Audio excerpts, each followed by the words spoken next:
Okay.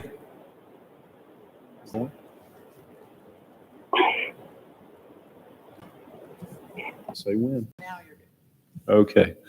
Good afternoon, everyone. We are going to begin our Tuesday, April 28th, 2020 BOCC wrap-up COVID-19 meeting. I believe we have both commissioners with us. Commissioner Fund is on Zoom. Commissioner Stamper, I believe, is on the phone. Hello. Hi, Gary. As well as a host of other folks that have joined us. And so we're going to move right into this. Eric, you're online? You're on the phone? I am. I'm on the phone and online, so there's probably two of me up there. Oh, yeah. Well, I always said we needed at least two of you, so.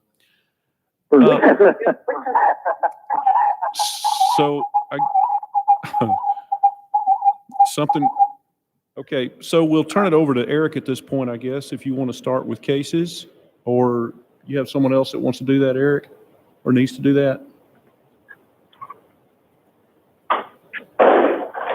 Okay, so I closed the Zoom on my computer because I think it was causing some echo issues, so I'm just on the phone now. Okay. Would you like to? So I don't have a whole lot except for what Becky Butler's going to share with you. No new cases today. The work on policy and response is just ongoing stuff that we talked about yesterday. So the biggest thing is we got news from the state today that Becky's going to share with you. So with that, I'll go ahead and turn it over to her unless anybody has any questions for me first. Okay, so there nothing on response, supplies, services, or policies. Is that right? Right. Yeah. Okay. All right. Becky. So we received information this morning from Washington State Association of Counties after Governor Inslee announced last night that $300 million of the coronavirus relief funds would be distributed to those counties and cities under a population of 500,000 because we were ineligible in that first round of money that was distributed. So we received an allocation, all the counties did and all the cities did, and then the guidelines. So these funds are specific towards COVID response. It sounds like they're going to be distributing some information from the state as far as a grant agreement, who this would be coming through. I believe it's Department of Commerce. I do believe it is going to be reimbursable. So we're waiting on some of those guidelines before we get into too much detail on how the funds will be allocated at this point. So anticipate hearing in the next couple of days, receiving some kind of documentation that we need to review and the board needs to approve. And then probably within 10 days of that, there would be some type of distribution. But again, it sounds like it will be on a reimbursement basis. Mm-hmm. We will be using our special revenue fund, our COVID response fund, to receive and track these dollars. Okay. Questions from anyone? And once again, this is only for dollars that we spent on COVID issues, nothing else, not loss of revenue, just COVID response. Is that correct? That is correct. At this time, these revenues are specific towards COVID response. It specifically states cannot be used to cover lost revenue. There is a push at the federal level to lift some of the restrictions on these funds to use for lost revenue, but not now. And I think the president's pushing for another package that would actually address local government at some point. So we'll see how those discussions go. Okay, Commissioner Stamper, do you have anything? Hear me? Yeah. Yeah, no, I don't have anything. It sounds like more work to be done on that to see exactly what we can spend the money on and what we cannot. So, I'm glad we got the money, but we'll put it to good use, that's for sure. Okay. So we also have an invitation for one commissioner to join reps from each county on April 30th to discuss inconsistencies in the state's COVID-19 response. Commissioner Fund, is this something WASAC is putting on? I think it's from the governor's office, and I think the rep for our district is doing this. And I think probably they're doing it all over the state. Their reps assigned to different counties. And I think I think she pretty much has all of Southwest Washington. Okay, is this a request for one of the commissioners to participate in this? That's what I understand. I think it said the chair Oh, okay. and mayor. So, Gary? And when is this, do we have the dates and is this information? I've got more than a few emails here, but I don't see it yet. So obviously it's here and we'll take a look at it. It's scheduled. And, yeah, I will participate for sure. Okay, it's scheduled for April the 30th, Gary. So I'm sure there'll be some invitation information that'll be sent to you on that. Okay, I've got it written down right now. And this was from Kittitas County, so they had just put their feelers out, wanting a commissioner from each county to participate in this. It didn't have to necessarily be the chair. It was just they wanted to know who would be interested in kind of getting together and sharing their thoughts and views. Okay. That's a different group, Right. if I'm not mistaken. Correct. I don't think this is what Commissioner Fund was thinking it was. This was Is this something, what we're yeah. talking about different? correct. I believe this was just a county clerk, one of the clerks of the board had reached out to me and I had forwarded it on Oh, to you okay. guys. Yeah. That they wanted to know if anybody would be interested in participating in this. Well, Yeah. Mr. And that Stamper was looks like he'll Commissioner do it. O'Shaughnessy from Kittitas County and wanting to maybe have another group up in addition to WASAC. But you know how we've been sharing our letters that we've been sending and that kind of thing, more on that order than some of the things that WASAC's been doing. But that is a different meeting than the one on Thursday. Yes, two different ones. You're correct. Okay. All right. Budget impact letter. So yesterday, Eric and I reviewed the budget impact letter. It's just a memo to departments to start thinking about where they can realize savings in their current budget, talking about the impacts going forward, and that we'll be evaluating on a regular basis. So I just need your official approval to move forward, and then I'll get your signatures after the meeting. Becky, we talked about this a little bit this morning, but are you under the understanding that either all of our departments or all of our electeds are keeping up with their COVID hours, or have you heard back from any of the other offices? It's called eat the microphone there, Beck.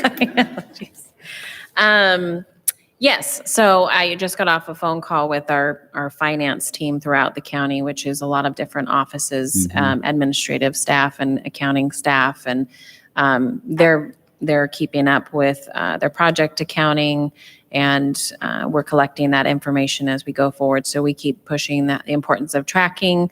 It's not just for FEMA, as indicated when we initially put out the guidance, is that we would expect that other funding, which we have received, would be coming down the pike, and that is very important that all employees track their time.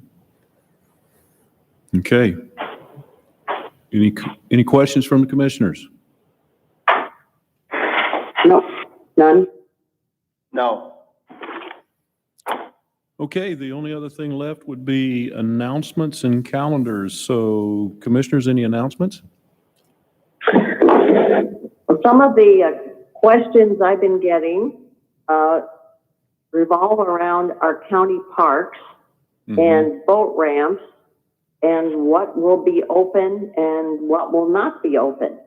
And part of this, when I got the inquiry, it did include cities, and cities have to make their own decision on that. Yes, Commissioner Fund, I received some more information. Our parks, the county parks specifically, do not open up usually until Memorial Day. So I know that, there's access to the rivers on Skookumchuck, I think, as far as, and also we'll call it Wallace Pond, or the Toledo County Park. but there are people that still use them, but like all the parks that I've noticed, even though they are technically closed, people are still parking where it's appropriate, and then they walk in and no one seems to bother them. So I think the same thing probably applies to our parks. They are not technically open until Memorial Day, but at the same time, we know that people frequent them on nice days. So so I don't think we have to worry about that too much. I know that the parks will be open on the May 5th, I believe, and I talked to Chad down at Tacoma Power, and they will be opening their park for day use and specifically boat launching. And and Titan Palm is also open at the east end. So it sounds like that all of them are going to be open with some restrictions on them. So yeah, I had a good conversation with Chad. So I think it was all positive. And Tacoma Power is very glad to get and allowing people in their parks and to use the boat ramps and access the lakes. So more to come. I think he's going to have an official announcement. And I asked him to join the mayor's meeting, if he had time, but if he didn't, if he would prepare some kind of a statement, we would be happy to post it on our website as well as read it at that particular meeting. So more to come. Okay. All right. Mr. McGee, I see you. Edna, you had something else? No, I was going to ask Larry if he had anything for us. Go ahead. Not too much. We had, as you know, Commissioner Fund, we had quite a good discussion today on the Lewis County Together call, and we're making some progress on the toolkit. I still need to connect with Lee and make sure I understand the county version of that. And I don't know, I guess I'll just go ahead and tell you something really nice happened. I got a call the other day from Dave Hartz, who's been a close friend for about 10 years. And he said, I want to donate some masks, but I want to donate them to the county. And I want to donate them to somebody at the county that knows where they're needed. And he said, I really do like seniors. He probably was talking to me, so he thought of that. But seriously, Dave has communicated to Andy that he is donating 4,000 masks. Wow. That he's paid for, and he wants them used for the senior homes around our county. So a kind of a wonderful thing, and I take no credit for it. All he did was call me and say, who could I trust at the county that knows a lot about where we need masks? And so Andy was just kind of thrilled too. So I hope you guys find some way to say thanks to Mr. Hart. Thank you. That is wonderful. For sure. For sure. Thank you, Larry. Yes. Sure. Thank you, Larry. Anyone else online? Good. Anyone else online wish to speak? So this is Eric again. I might have said this at the meeting, and I might have just told you personally, but I'd gotten through social media. I had gotten notice that the president of the Washington State University had said that they plan to be open for fall classes, which is probably a good sign for the whole education system. But today, the University of Oregon also came out and said that they plan to reopen for fall. So it seems to be a trend that the universities anyway are leading the way and saying that they do plan on being open for the fall. So that's just, if that's any kind of an indicator of where we're headed, that's probably a good sign. So just wanted to let everybody know that. Okay. And Eric, maybe I didn't hear this at the beginning of your report. Did you mention about the cases and the recovery rate? No, I hadn't. I can go ahead and go over that information that John sent me. Okay. Let's see here. Let me find that email. While you're doing that, I'd like to give out another shout out to somebody who's very generous in our community, and that's Max Vogt and Windermere Realty. His agents were giving $5,000, and it was matched by the Windermere State Organization. and they gave $10,000 to the Lewis County Food Bank, and in thinking about our people here needing food. So Mary Shahan from the Lewis County Food Bank is very thankful for that donation. So once again, Lewis County does it and makes it good. So, Oh, go ahead, Eric. I'll let you finish if you had a comment about that, and I'll go back to the recovery in a second. Yeah, I think that, there's going to be we're going to have a long thank you list when we get all squared around. So I think that when we have an appropriate opportunity, we'll start getting those letters out. I would recommend that we get the letters out to all those businesses, all those nonprofits, and personally sign those off and just show our token appreciation by letting them know how valuable they are. So at the appropriate time. Obviously, there's a lot of things going on right now. So maybe Reba could make a list for us. yes, and it's going to be a long one. This long one, but good to start. I'm just going to mention one more thing, Eric, and then I'll let you actually follow up on this a little bit. Yesterday, we received a letter or a plan from community development, specifically on looking at some transition planning for opening up county government. And it was a generic letter, but I think there's some good information in there where some departments can possibly take a look at it. And I know we're working on it, and maybe even the electives. I know it went out to the electives. We heard from the courts yesterday, and I have not heard exactly where everyone is, but I know that everyone's talking about it. So this was good information that Lee put out yesterday, and I know I believe it's still in draft form if I'm not correct, or if I'm not sure on that. So Eric, do you want to follow up on any of that information? Sure.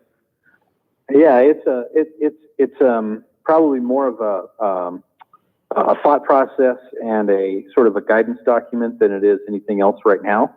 And so, but I thought it was really well laid out. And I think, as I mentioned yesterday, I think Lee's thinking was right on, which is why one of the reasons I knew she was keen on this. So I'd asked her to work on it. She kind of has a three-legged stool approach, which is the three legs are, how do we accommodate employees? How do we accommodate the public? And then how do we accommodate any facilities needs? So those are the three legs of the stool that she's looking at. And I think that's a good way to approach it. Seems to be positive feedback from folks when they kind of hear about thinking about it that way. And so I actually had a meeting today with Lee and Josh and Steve Wold, which was very productive. And we had lots of conversation about some of the things on that document. And some of the outreach that they're going to do to talk to the other elected officials and offices, as well as the other departments, and what role public health can help play in this, and all of that. So the planning is underway. I'm confident that we're going to get to a place where both all the employees, the public, and our buildings are going to be ready when we feel it's the right time to open back up. So that's the goal, and that's what sort of we're headed towards. I did talk to the sheriff today. He called me up and he said that his plan, as of right now anyway, is that he is going to ask the employees who've been working from home to come back into the building on May 5th. That doesn't mean that he's going to necessarily open everything to the public, although I think it's kind of been somewhat open already. I don't know exactly over there, but so that's kind of his plan right now. And I asked him if he needed anything, and I told him about this plan that we're putting together. So I think there's going to be some outreach to the sheriff's office too, to make sure they have what they need. So I don't know. I think I saw Steve Wold in the room there. I don't know if he's got anything to add to that, but that's kind of ongoing work, and it's sort of evolving every day. I sent out a little bit of a heads up to the elected offices and departments, letting them know that Lee Napier and I will be doing a field trip around the campus and trying to figure out what the facility needs will be as far as line queues, stickers on floors for social distancing, sneeze and cough shields, and of course sanitization and personal protection equipment. Already getting quite a bit of response from the elected offices. A lot of people are indicating in the first couple weeks of May, they'll be opening up. So whether it's the 5th or the 18th, that seems to be the range that I'm getting back so far. And so some of the things we can get our hands on and some of the things we're still having trouble getting a hold of, but we will do our best to accommodate everybody. Along those lines, commissioners, this is Reva. I'm just wondering what you would like the schedule for next week to look like.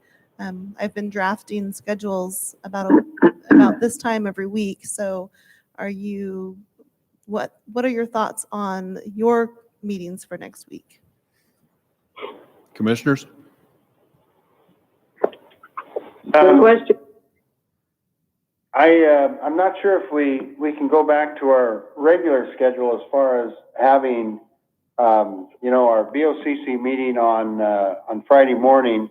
And maybe we need to give that some thought, because I know that a lot of the reason we put this in the afternoon was twofold. But again, I'll stick to my original plan. And we know that the governor usually speaks in the afternoon. But still, though, maybe I would prefer to go back to a more regular schedule where we have our BOCC meeting along on Wednesday with our directors meeting. But if we're going to do that, I would like to have also our COVID update in the morning rather than space them out 4 or 5 hours apart. Commissioner Fund? At this point, I don't know what the governor's going to say regarding what we can do, how we can meet, what we can do. So I would think we should be getting some kind of announcement soon about that and how we conduct, and whether, is it 10 or less people, or is it going to be further on? Do we continue with this kind of updates and Zoom meetings, which have been great? I mean, nothing against it, but just thinking, going back to the old way, but now we've established a new way. So should we be incorporating everything we do on Zoom meetings? That's the question I have when I think about going back to the quote olden days. I have to think about it.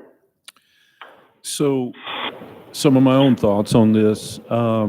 I think we're all going to be looking at a new normal, depending on what the governor tells us as far as whether or not things are actually going to end on May the 4th, or are they going to be extended. I think both Commissioner Stamper and Commissioner Fund both make very good points. It would be nice to get back to some level of normalcy, but at the same time, we're not sure what that's going to look like just yet. So I think, Reva, to your question, maybe we just need to hold steady. If I'm hearing the other commissioners, we just hold steady for the moment and continue as we have been till we kind of got a feel for what some of the next steps are going to be from, say, the governor's office. Sounds good. I'll draft one up that is Okay. similar to what we've been doing, and then if we can change it if we need to. Okay. Yeah. Okay. So, Commissioner Jackson, I've just got one more thing. It's probably under announcement. I had a chance this morning. I was up in Mineral. I did the loop, went through Mineral and come out in Packwood, and talked to a few more business owners. And I'll kind of restate this. And I think some of the frustration levels I think that business owners are having is we're all falling under the same umbrella as the larger counties. And I don't disagree with that. So I'm hoping that WASAC, whoever that may be, and I know that we sent out a letter specifically asking, could the counties be somewhat autonomous in deciding when businesses can and can't be open? We've got a health department in place. We've got the rules from the state. And I know that more and more counties are feeling the pressure of rising unemployment, and really depression in a lot of ways. So I think that we need to continue to push for that. And because ultimately at some point, I still contend that people are just going to start opening their businesses, because if they don't, they won't have a business. So I don't know what that looks like. I hope WASAC is helping us out on that. I know that we have put together letters, and maybe this is something that WASAC can take up and talk to the other counties, that are in our boat, and just to see if we can move this forward a little bit, because it really is. It's if you want to, and again, I know that all of our businesses are the same, whether there's 5 businesses or 3 businesses or 30 businesses. They're all feeling the same crunch. And so I hope, and again, that's the question I'm asked, what are the county commissioners doing to support us? And of course, we try to get the message out. We try to tell the story. But again, when you're in tough times like this, things are probably not being heard. And the other question I continue to get is, are we hearing from our legislators, our district, our Senator Braun, Senator Orcutt, Senator or Representative DeBolt? Are they getting the message out, and are they getting information to us so we can pass on to our constituents? And I kind of played it at that, and I said, look, I think they're having a difficult time too. I can't answer for them, but I said they're getting limited information also, because there is no plan. We have dates, but there is no plan to get people going. And I do think ultimately someone needs to step up and make some tough decisions at some point. And in talking to some of the legislators, as you said, they are just as concerned as we are about what's next. And John Braun has been very open about, let's stop talking about essential and non-essential, which drives a lot of us, Gary, upset, because we're making winners and losers. So, Gary, one thing on the call that's happening on Thursday with a representative from the governor's office, Yes. they said all 7 counties, and they want to know, how could the state be more helpful? What roadblocks are you experiencing? And what are unique challenges in your county? So what you just said, you could probably say those same things to the folks from the governor's office that are convening that meeting on Thursday. What time is that, Edna? I think it's 4:00. I had 3 here, but okay. Well, we'll get more information on that. And I think anything we can do to post on our website from the commissioners, the information that we're getting, and I know that we're doing a good job as far as putting information when we send to the governor's office or other elected officials, is good. But at the same time, I've encouraged any of the businesses to reach out to the county, specifically if they have questions other than, what the information that we get from the governor's office. So anyway, so we'll move forward. We'll do the best we can, as always. Yes. So, Well, just today, I sat in on an MRSC webinar, and I think Becky did too, regarding how to balance finances in this particular situation we're in. And can anybody get a guess? They had listed various businesses. What business do you think has an increase in revenue right now? There's several, but what business do you think has the biggest increase in sales? Gaming. Is gaming Probably one of them? pot shops. And beer and wine and liquor sales Oh. too, and the gaming, yes. Well, Yeah. okay. it doesn't help burn mineral. No. So I've got a couple of things to round this out. I had the opportunity today to take a tour of the shelter over at the fairgrounds and talk with Mija Hanlon and also the PACs from the Salvation Army. We had a chance to have a really great conversation today, and one of the things that I appreciated was, first of all, in the non-congregate area, they've had 0 people show up, which is a good thing. That's a good sign. They showed me the day area over there and had a few people in there, and also went over with me some of the things that they're doing at the shelter. And I want to give them a shout out today and our public health department for doing such a great job with that. One of the things that I appreciated in our conversation was that they are continuing to work with individuals coming through the door as far as what some of their own personal needs are, whether it's mental health, whether it's drug addiction, how they can help them with employment and things like that. And so the work continues to try to move people away from, homelessness and poverty into something hopefully better and a little more productive. And so those conversations are going on, and I really appreciated all their effort and hard work on that. The other thing is I did a follow-up with Annalee Toby this afternoon on Lewis County Together, and I appreciate all of her input and all the hard work that she has done, as well as we talked back and forth a little bit about what businesses, what it's going to look like for businesses to reopen and how we can do that safely. I do know of one Chehalis business that did reopen today. Basically, it's tagging on to the construction piece of it. And I was really excited to hear that they had reopened. And so hopefully a couple of good things that are taking place here right now in the midst of all of this.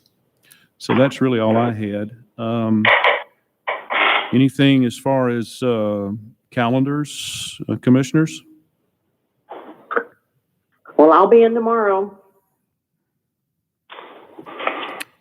All right. So I'm I don't getting back to oh, sorry, go ahead. Oh, I don't have anything. Okay. All right. So getting back to Commissioner Fund's question about recovery. So I got this from John Applenop today. So 16 cases have an illness onset date greater than or equal to 28 days. So if you remember the recovery definition they came up with, said that they needed to look at folks who had gone beyond 28 days after an onset of symptoms. So that's the only ones they're counting right now that are eligible to be, quote, recovered under the definition. So of that, we have 16 cases that are beyond those 28 days, and 14 are recovered.